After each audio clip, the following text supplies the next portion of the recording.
જો દોસ્તો મારું વેકેશન પડી ગયું છે અને મને દહીંની તિખારી અને રોટલો બહુ જ ભાવે. તો હું દહીંની તિખારી શીખી ગઈ છું અને મારા ભાવનગર જિલ્લામાં બધાને તિખારી તો ભાવતી જ હશે, એટલે સવારમાં બધાના ઘરે દહીંની તિખારી હોય. તો ચાલો, તમને લોકો ન આવડતી હોય તો હું તમને શીખવાડું. સિમ્પલ અને સોબર જ છે.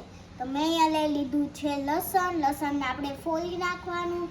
પછી છે ચટણી, હળદર, મીઠું, ઓઇલ અને આ તપેલી. આમાં આપણે દહીં વઘારવાનું છે, જેમ કે ચટણી વઘારવાની છે. તો ચાલો હું લસણ ફોલી નાખું અને લસણની 5-6 કળી ફોલવાની.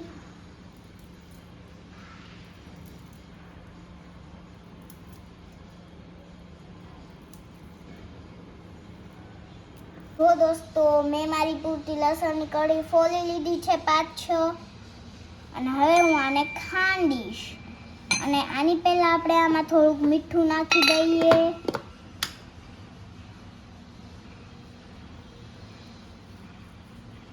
હું તમારે એક પૂરતી જ બનાવું છું, અને તમારે ઝાઝા માટે બનાવવું હોય તો તમે લસણની કળી ઝાઝી પણ નાખી શકો છો.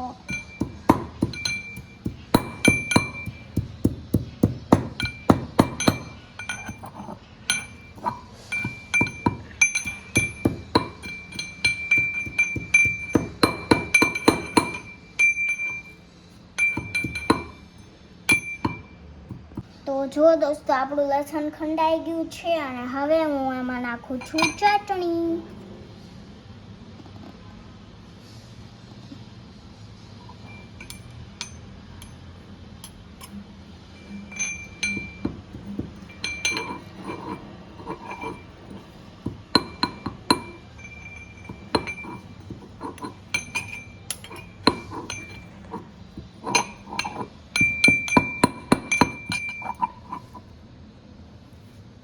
તો જો દોસ્તો આપણે મસ્ત મજાની ચટણી થઈ ગઈ છે, ખંડાઈ ગઈ છે.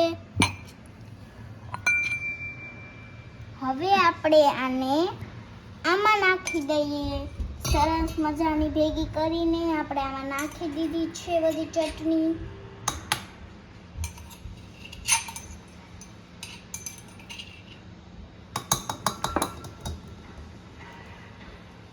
હવે હું નાખું છું આમાં ઓઇલ.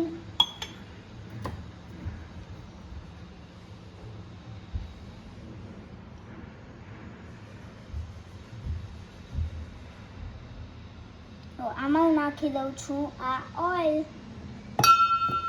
હવે ઓઇલ નાખીને આમાં હું થોડી કમથી હળદર નાખી દઉં છું.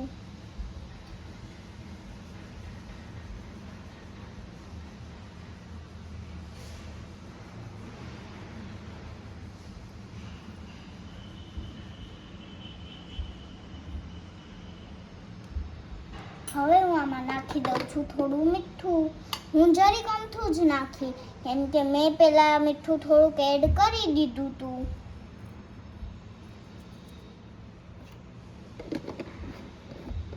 હવે આ બધાને આપણે સરખુંથી મિક્સ કરી લઈશું.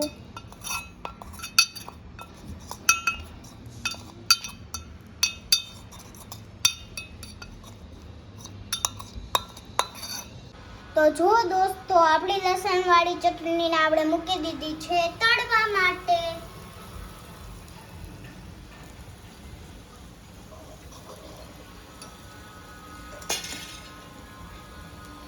તો હવે આ તળાઈ ગઈ છે, તો આપણે આને લઈ લઈએ અને થોડીક વાર પહેલા હલાવી નાખીએ. લાવવાની છે.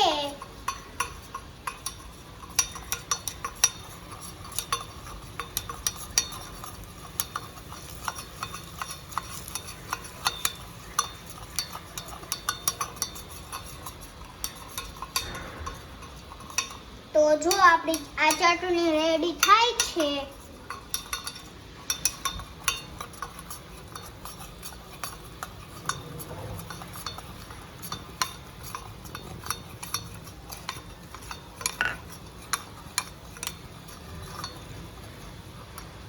તો હવે આમાં આપણે નાખી દેવાનું છે દહીં.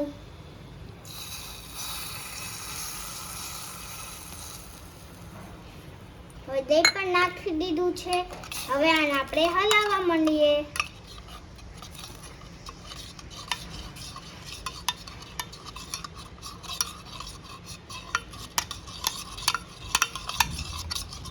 તો જો દોસ્તો આપણે મસ્ત મજાની તિખારી રેડી થઈ ગઈ છે.